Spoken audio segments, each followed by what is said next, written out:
ஸ்ரீ குருப்யோ நமஹ. ஹரி ஓம். அக்ஷய திருதியை கடைவீதியில அக்ஷய திருதியை விளம்பரம் அமோகமாக இருக்கும். அன்னைக்கு தங்கம் வாங்கிவிட்டா வருஷம் பூரா வாங்கிட்டே இருக்கலான்னு சொல்லுவா.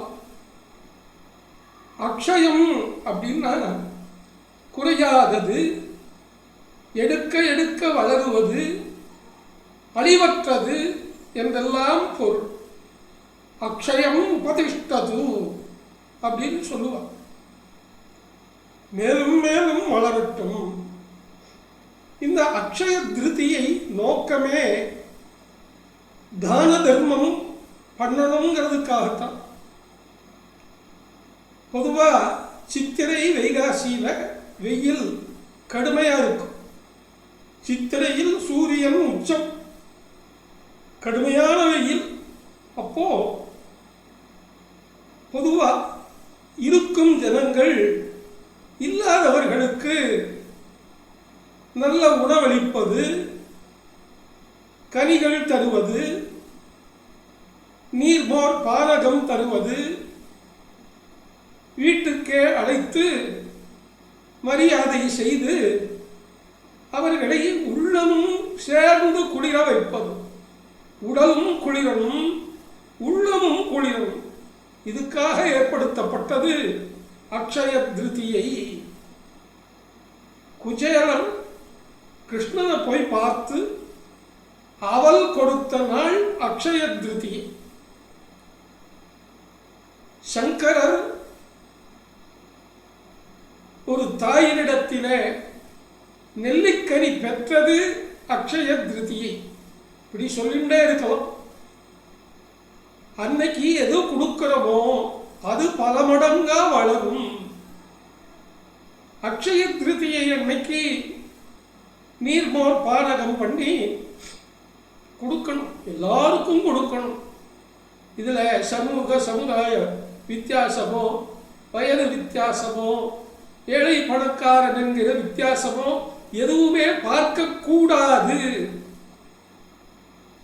பசித்தவனுக்கு புசிப்பதற்கு உணவளிப்பது போலே அக்ஷய திருதியை அன்னைக்கு ஏதாவது தானம் பண்ணணும்.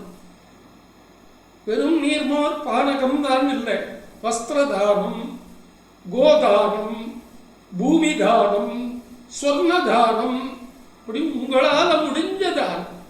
அவரவர்களுக்கு என்ன முடியுமோ ₹1 இருந்து எவ்வளவு வேணா கொடுக்கலாம். அப்படி கொடுத்தா கொடுத்தவர்களுக்கு செல்வம் வளரும், வாங்கினவங்களுக்கும் வளரும், வாங்கினவர்களுக்கு ஏழ்மை வராது. ஆனா கொடுத்தவர் இருக்கிறானே அவர் குபேரனாக ஆயிடுவார். அதுதான் அர்த்தம். தன் பணத்தை போட்டு தானே ஒரு கடைக்கு போய் 1 கிராமாவது வாங்கி வச்சா பீரோல நிறைய சேரும் அப்படிங்கிறது உண்மை இல்லை, அது ஒரு புரளி. அப்படி எத்தனை பேர் ஆயிருக்கான்னு எனக்கு தெரியல. அது சுயநலமான ஒரு சிந்தனை. மற்றவாளுக்கு கொடுக்கணும், உங்களது வளரும். அக்ஷய திருதியை அன்னைக்கு ஒரு ஏழைக்கு ஒரு கல்யாணத்துக்கு மாங்கல்யத்துக்கு 2 கிராம் அடிகலன் தருவதோ இல்லையோ ஏழைக்கு உதவணும். இன்னைக்கு பவுன் பெரிய அளவில் இருக்கிறது. ஒரு 40 வருஷத்துக்கு முன்னாடி சாதாரண விலை. 65 வருஷத்துக்கு முன்னாடி ரொம்ப ரொம்ப ₹100 உள்ள ₹100 இருந்தா 2 பவுன் வாங்கலாங்கிற மாதிரி. வெறும் ₹100 2 பவுன். இன்னைக்கு 1 லட்சம் கொடுத்தா 1 பவுன். அதனால சொர்ண தானம் முடிஞ்சவா பண்ணுங்க. புஸ்தக தானம் பண்ணலாம், வஸ்திர தானம் பண்ணலாம், ஒரு நேரம் ஒரு ஏழைக்கு உணவளிக்கலாம். உங்களுக்கு வளரும். கொடுத்தவர்களுக்கு அக்ஷய திருதியில தானம் செய்தவர்களுக்கு கண்டிப்பாக அந்த செல்வம் வளரும். தானம் சிறந்தது, உயர்ந்தது. தானம் நிதானமா இருக்கணும். தானத்தில் சிறந்தது அன்னதானம். அக்ஷயம், அக்ஷய பாத்திரம்னு சொல்லுவா. திரௌபதி ஒரு அக்ஷய பாத்திரத்தை வச்சுண்டு வனவாச காலத்திலே எடுக்க எடுக்க குறையாத அந்த பாத்திரத்திலே இருந்து நித்தமும் அன்னத்தை வழங்கினாள். அது மகாபாரதத்தில் இருக்கு. சூரிய பகவான் கொடுத்த அக்ஷய பாத்திரம்.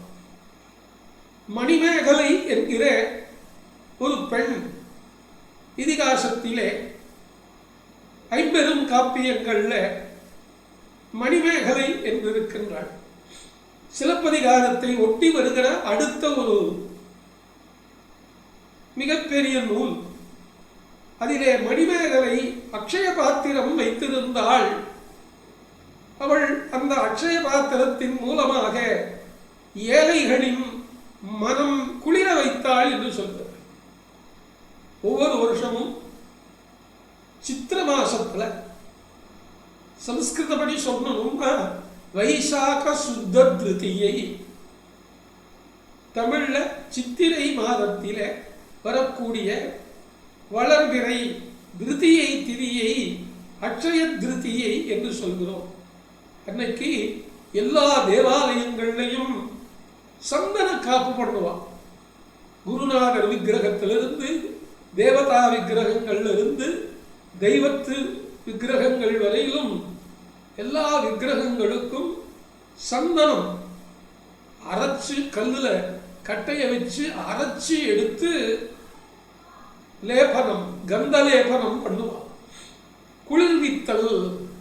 மற்றவங்களை குளிர்வித்தா நாம நல்லா இருப்போம். நமக்கு நாமே குளிர்வித்துக் கொள்ளக்கூடாது. மற்றவர்கள் மனம் குளிரணும், ஏழைகளின் மனம் குளிரணும். இல்லாதவர்களுக்கு நம்மிடத்திலே இருப்பதை கொஞ்சம் கொடுக்கணும். முடிஞ்ச அளவு கொஞ்சம் கொடுத்தாலும் பலன் உண்டு. அத்தகையதான விசேஷமான அக்ஷய திருதியை தானத்தை அக்ஷய திருதியை திதியிலே கொடுத்து நீங்கள் புண்ணியம் பெற வேண்டும். வரக்கூடிய 19/4/2026 ஞாயிற்றுக்கிழமையே அக்ஷய திருதியை வந்து விடுகிறது. கோவில் அனுசந்தானங்கள் 20ஆம் தேதி திங்கட்கிழமை வைத்திருக்கிறார்கள். இந்த 2 நாளும் திருதியை திதி உள்ள காலத்திலே, அக்ஷய திருதியை காலத்திலே அக்ஷயமாக அழிவற்றதாய், குறைவற்றதாய், வளர்ந்து கொண்டே இருப்பதாய், எடுக்க எடுக்க வருவதாக இருக்கிற அந்த அக்ஷய திருதியை, க்ஷயம்னா அழிவு, அக்ஷயம்னா அழிவில்லை, இப்படி அழிவற்றதான ஒரு திதி அக்ஷய திருதியை. அதுல எல்லாரும் நிறைய தான தர்மம் பண்ணுங்க. அந்த தான தர்மங்கள் உங்களை கண்டிப்பா காப்பாற்றும். தர்மம் தலை காக்கும், தக்க சமயத்தில் வந்து காப்பாற்றும். தர்மோ ரக்ஷதி ரக்ஷிதா. தர்மத்தை நீ காப்பாத்தினா உன்ன தர்மம் காப்பாற்றும்னு பெரியவாழ்லாம் சொல்லியிருக்கா சாஸ்திரத்துல. அதை அனுசரிக்கணும்னு நான் விண்ணப்பிக்கிறேன். எல்லோரும் நலமுடன் இருக்க பகவானை பிரார்த்திக்கின்றேன். அக்ஷய திருதியிலே தானம் செய்வோம். ஆகுக, வாழ்க, வளர்க. ரொம்ப சந்தோஷம்.